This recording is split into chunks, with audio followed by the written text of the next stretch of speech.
Ireland 56, Italy 19. Joe Schmidt's side get their Grand Slam dreams back on track, but this win has come at a cost. Tadhg Furlong and Robbie Henshaw picked up what looked like serious injuries.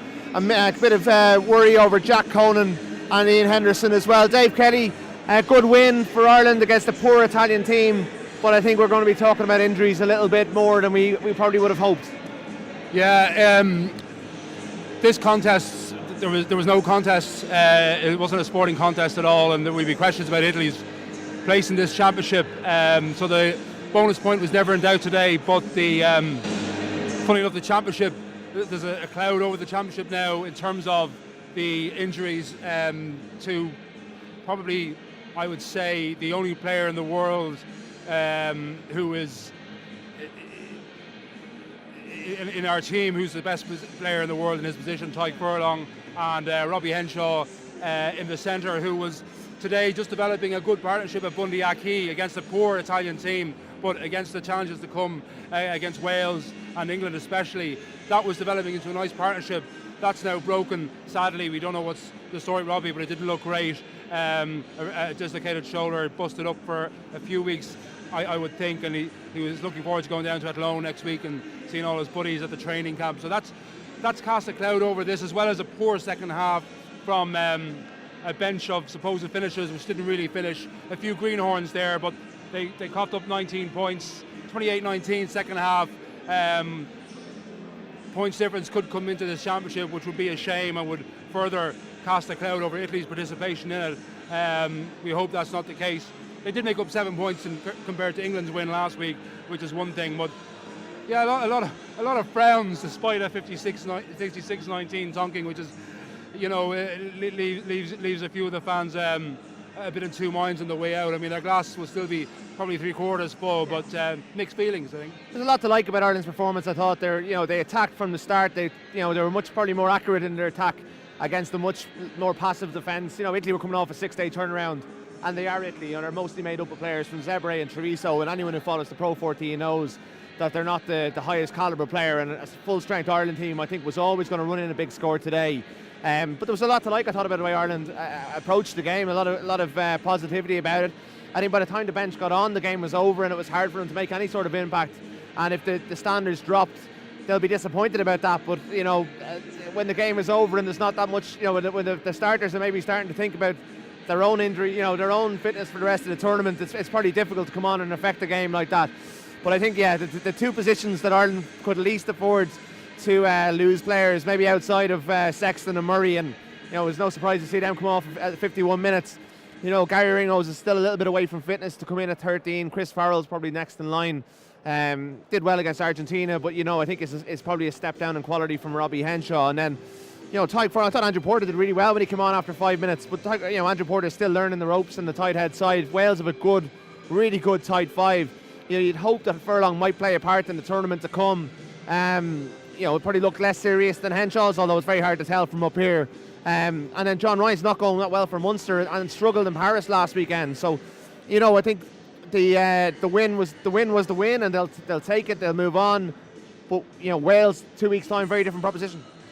Yeah, and it would be worrying. I mean, what they did what we expected them to do in the first half, and there was a lot of variation in their play. As you said, a bit like Argentina in November, they started with intent. Pushed the ball wide, and we didn't see they played they had a better game plan. The game plan, they didn't really shift from it last week in Paris. Too much one out stuff.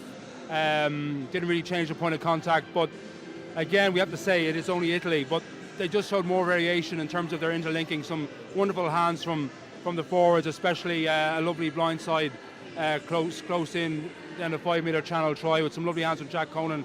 But Peter Mahoney played some lovely football today. There was some great football between the forwards, and as I say, Aki and Henshaw linking up and passing well, and just good option taking in terms of trying to stretch the Italians and just move the ball around and just be a bit slightly more innovative than last week when they were fairly dour and played into the hands of an ordinary French side, which was disappointing.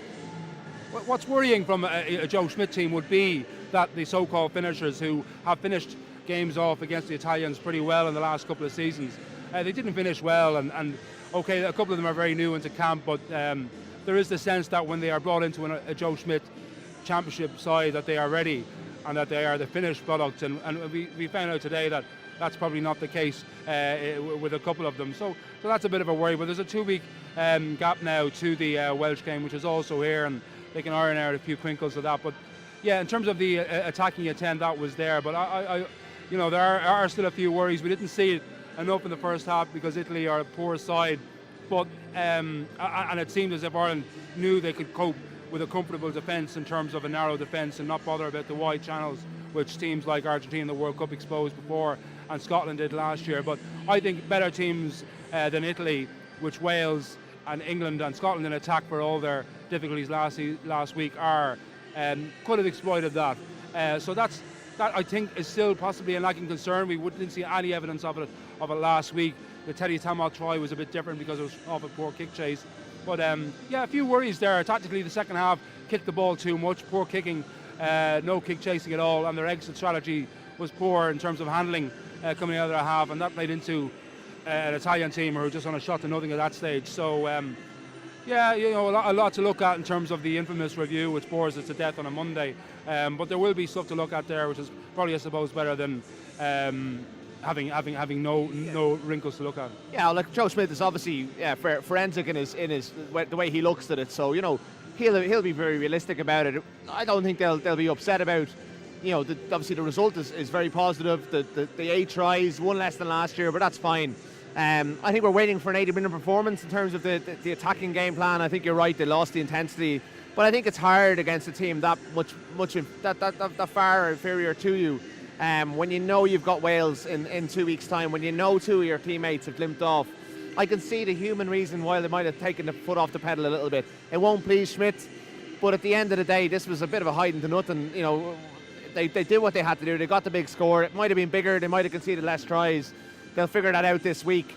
You wouldn't have really any concerns that this performance will bleed into the Wales game, I don't think. And a very, very different proposition. Obviously, they play England next, and I think there's it's going to be a big step up, and Ireland knew that as well. What did you make of? I suppose Jordan Armour had a much Trump debut, struggled defensively at 2 different moments. Left a bit exposed on one of them, but then we saw the moment of magic. Is it a case of leave him back to Leinster next week and allow him to be in camp and learn the ropes a little bit, that maybe his time is more maybe for the summer tour, or do you still see him having an impact later on this tournament?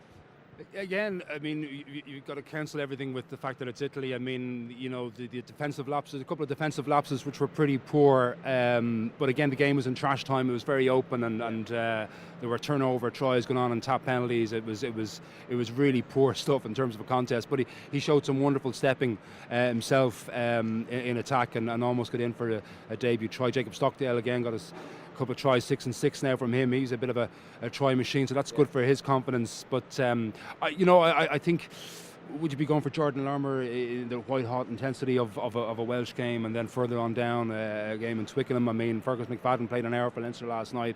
Maybe his experience is something that Joe Schmidt is kind of keen to hold on to. And you just saw Keith Earls going to the last minute, saving a try by downing at Bellini in the last play of the game, and I hope he gets to down at Bellini tonight as his teammates owe him one after that, because we saw from back in the day Eddie O'Sullivan over a decade ago, a 7-point swing could be the difference in winning a title. So that just showed that the experience sometimes kind of trumps the ardour of youth. So, but those 2 guys, this will mean the world to them that they get on the field and get a win. But I wouldn't be pitching them Jordan Larmour straight into the fray against Wales, no. Well, plenty of tries, plenty to work on, but the overriding concern as you leave the Aviva Stadium this evening is the injuries to Tyke Furlong and Robbie Henshaw. Hopefully the bulletins are good. Stay tuned to independent.ie for all the news and views. Thank you.